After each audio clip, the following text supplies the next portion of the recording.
Today I'd like to share a few moments speaking about the topic of feeling down. Everybody feels down once in a while. It's nothing unique to one person. I think I would define feeling down, feeling sad as sort of defeatist sort of state where everything seems like it's sort of stacked against you, or you're at the trough of your well-being. Basically, if you want something which you can't have and you don't get it and you're unhappy about it, or that you want to be able to do something which you are not permitted to do, I think it's a feeling of you not being able to live your life according to your rules.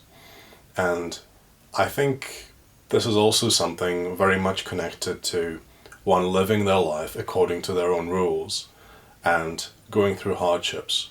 Because if you just follow in on a track which was, let's say, set by your parents or whatever figure of authority you have in your life, you just follow through. You just repeat as it's been shown you. And you know what to expect, you know what kind of life this person lives, and you're able to sort of expect what's going to happen in the future. But if you live on your own, like according to your own terms, and you just do what you want, and all is sort of reduced to a question mark. You don't really know what to expect because you're the first pioneer going down this road. There's nobody else who lived the same life as you did. And if you want to live a free life, it's always going to come with this insecurity in terms of future. You don't know what future's going to bring, because maybe all of your deliberations, all of your opinions are wrong. Maybe all of your philosophy, all of your inner convictions are wrong. So this is always a risk which everybody, I think, has to live with. And then obviously when things don't work out, they may feel a bit down. That's also why I think it's very difficult to implement any change, because people like to stay in their routines, either consciously or subconsciously. And if you have a set routine, you have all these neuron connections, all those dopamine paths in your brain, and if you want to change it, it's going to sort of obstruct the natural flow of things.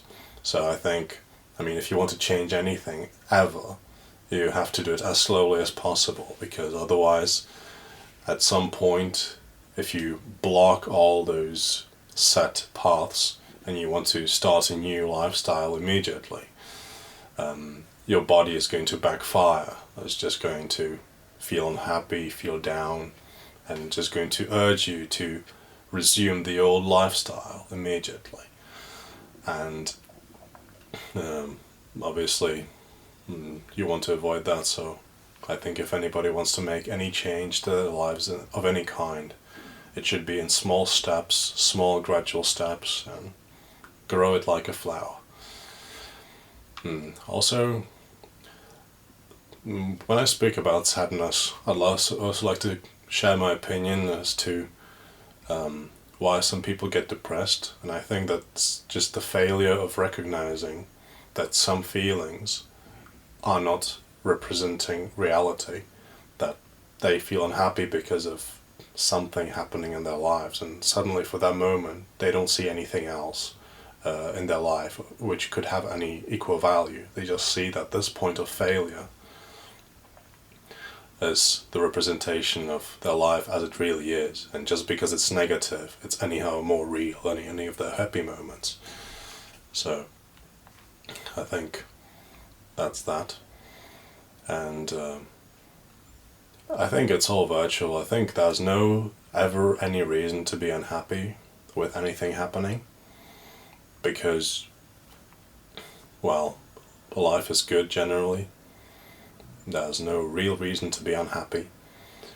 And I think it's all virtual, that we have the power in our heads to make ourselves happy and unhappy, and there's very few reasons why we should actually give in to this one urge of a feeling that in the field of X one has failed, or one hasn't really performed as well as they wanted to, and then suddenly this should mean that they're not any good at anything.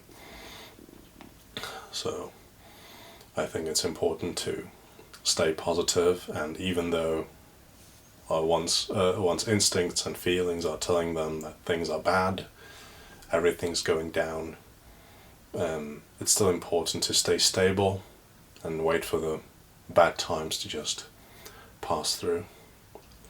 It's not good, but I think within what's possible, within the sphere of options that one is given, being stable is one of the few things one can do. So that's all I have for this topic, and have a nice day.